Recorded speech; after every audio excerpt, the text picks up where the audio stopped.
Assalamualaikum warahmatullahi wabarakatuh.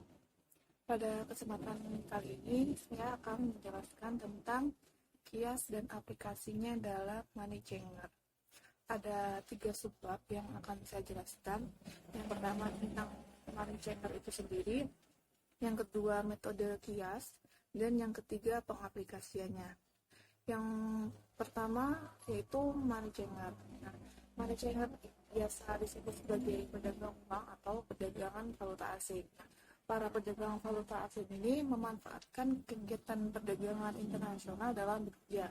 Pada kegiatan perdagangan internasional, penjual dan pembeli ini memiliki nominal uang dalam mata uang yang berbeda. Oleh karena itu, pembeli membutuhkan kepemilikan atas mata uang yang digunakan penjual agar bisa melakukan transaksi jual beli.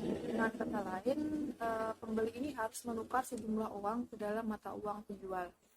Nilai tukar antara mata uang yang satu dengan yang lainnya tidaklah selalu setara.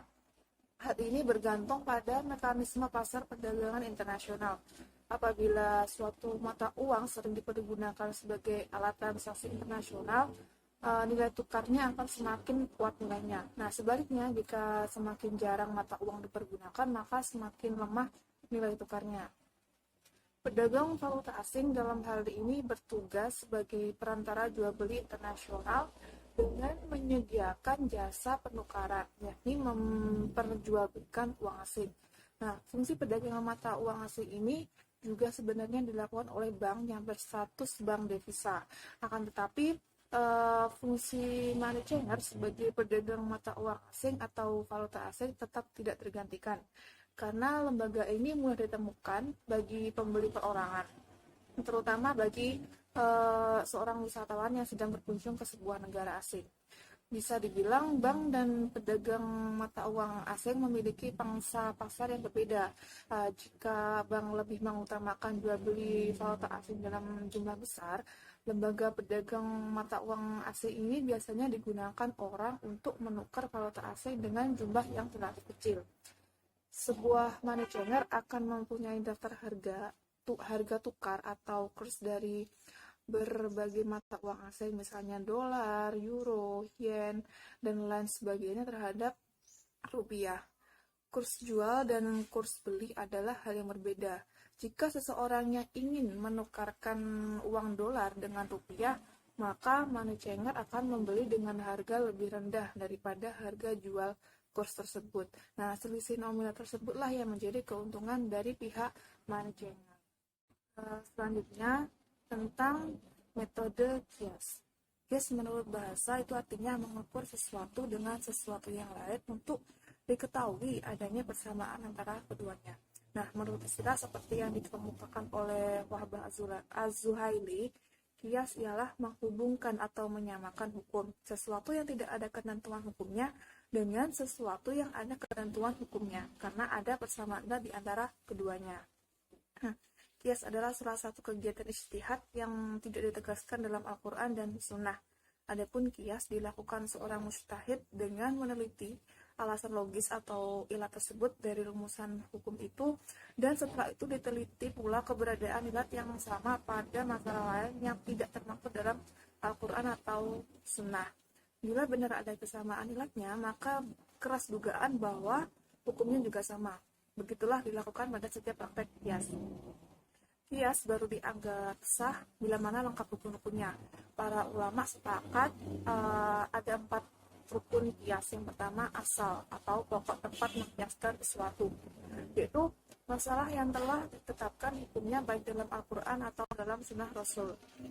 Yang kedua, hukum asal, yaitu hukum syarak yang terdapat pada asal yang hendak ditetapkan pada far'u dengan jalan kias. Misalnya hukum haram khamr yang ditegaskan dalam Al-Quran.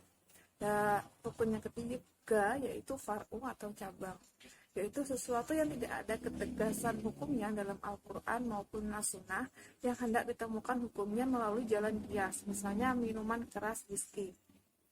Dan rukun yang terakhir yaitu ilat atau sifat. Nah, ilat ini merupakan rukun inti dari praktek kias. Pembahasan ketiga tentang pengaplikasiannya kias di dalam money changer. Nah, salah satu bentuk penerapan sumber hukum Islam pada transaksi money changer yang sesuai dengan kaidah usul fiqh yaitu kias. Seperti yang sudah saya jelaskan tadi, kias adalah suatu usaha untuk mengkategorikan suatu makna atau cabang kepada makna lain yaitu pokoknya. Karena makna cabang ini ada kemiripannya dengan makna pokok. Kemudian diproyeksikan baik sifatnya hukum cabang tersebut lebih utama atau serupa. Nah, kegiatan transaksi money changer ini dianalogikan dengan pertukaran gandum dan barang sejenis pada masa Rasulullah yang transaksinya dilakukan dengan tunai. Hadis Nabi riwayat Muslim dari Ubadah bin Samit, Nabi SAW bersabda yang artinya, jualah emas dengan emas, perak dengan perak, gandum dengan gandum, syair dengan syair, kurma dengan kurma, dan garam dengan garam, dengan syarat harus sama dan sejenis, serta secara tunai. Jika jenisnya berbeda, jualah kehendakmu, jika dilakukan secara tunai. Nah, hadis yang kedua juga menjelaskan bahwa hadis Nabi riwayat Ibnu Majah dari Umar bin Khattab, Nabi SAW bersabda, Bismillahirrahmanirrahim, ad-dhahabu bil wariki riban illaha awaha, yang artinya jual beli emas dengan perak adalah riba kecuali dilakukan secara tunai. Nah, berdasarkan hadis tersebut bahwa Rasulullah memperbolehkan menukar barang yang jenisnya berbeda kecuali dilakukan secara tunai. Tampaknya hadis tersebut sangat relevan jika dijadikan pedoman untuk transaksi pertukaran mata uang dalam money changer jika dilakukan secara on the spot atau tunai. Dan Rasulullah melarang jual beli emas dengan perak dengan piutang atau tidak tunai. Money changer atau jasa-jasa money changer skala internasional yang menggunakan nilai kurs pada praktiknya sudah sesuai dengan prinsip syariah karena transaksinya berdasarkan on the spot atau tunai dan mata uang yang hendak ditukarkan telah dikonversi pada mata uang yang ingin ditukar dengan menggunakan kurs sehingga nilai nominalnya sama. Namun permasalahannya timbul jika kita menggunakan jasa money changer dengan motif menukarkan uang rupiah pecahan. Biasanya kita menggunakan jasa perbankan untuk menukar uang rupiah pecahan. Beberapa perbankan menggunakan biaya atas penukaran pecahan uang rupiah yang dilakukan oleh nasabah. Misalnya, nasabah menukarkan uang dengan nominal 1 juta. Lalu pihak bank memberikan pecahan rupiah pada nasabah sejumlah Rp950.000.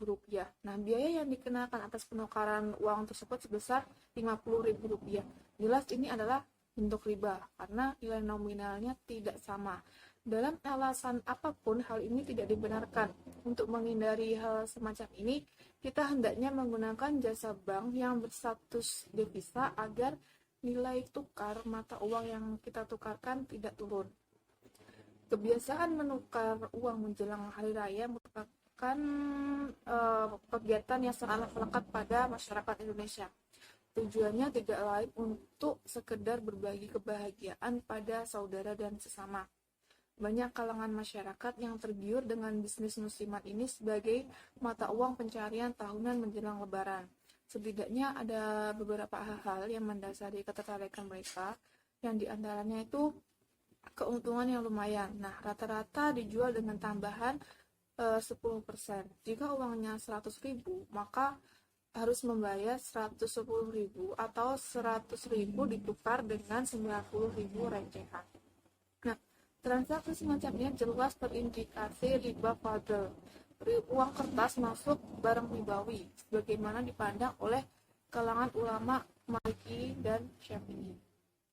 Dan mata uang kertas pada zaman sekarang memang digunakan sebagai mata uang. Bahkan menurut kalangan ulama Hanafi, semua yang dapat ditakar dan ditimbang adalah barang ribawi. Tidak boleh ada perbedaan dalam pertukaran barang sejenis di dalamnya. Menguatkan pendapat ulama Maliki dan Syafi'i tentang masuknya uang kertas pada kategori naqdain atau emas dan perak, bahwa jumhur ulama kontemporer telah memasukkan uang kertas ke dalam kategori naqdain, sehingga wajib dikeluarkan zakatnya. Hal ini disampaikan oleh Wahba Az-Zuhaili dalam bukunya Fikih Al-Lisan Al-Ratubu. Jika dalam zakat uang kertas masuk kategori naqdain, tentu ia juga dapat dikategorikan naqdain dalam riba fadl. Maka jika kita mengikuti pendapat para ulama besar ini, praktek tukar uang receh menjelang lebaran adalah tidak boleh. 100.000 rupiah tidak boleh ditukar dengan 90.000 rupiah. Sebagian kalangan berpendapat bahwa tukar uang receh ini dapat dikategorikan ke dalam akad wakalah bil ujroh atau perwakilan dengan upah atau ijaroh, yaitu suatu pekerjaan dengan upah, dengan asumsi bahwa si penawar jasa penukaran adalah wakil dan si pembeli atau penukar adalah muwakil, sehingga diperbolehkan ada tambahan pada penukaran uang sejenis yang diposisikan sebagai upah kepada wakil. Sekian dari saya, Akhirul Kalam. Assalamualaikum warahmatullahi wabarakatuh.